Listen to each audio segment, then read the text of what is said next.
ജയനനാഥൻ ഹരിവേമണിയാൾ താനും ആദിഗുരുവാകും വേദവ്യാസനും വാൽമീകിയും ആദിവേദജ്ഞന്മാരാം ഭൂസുരാശ്രേഷ്ഠന്മാരും ആശുവൻ തന്നിൽ മൽഗുരുഭൂതന്മാരും ആശയുണ്ട് എനിക്കിപ്പോൾ കേശവാസുലീല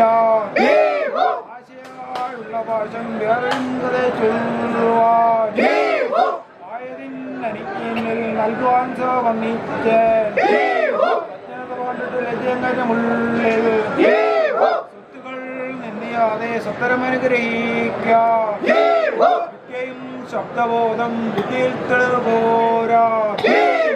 ധരിച്ചുള്ള ലീലാവസാനം ചുരുക്കി ചൊൽവേൻ കാന്തൻ പണ്ട് മോഹിനി വേഷം പൂണ്ടു കാമിനി മൗലിക പാർവതി താനിരിക്കെ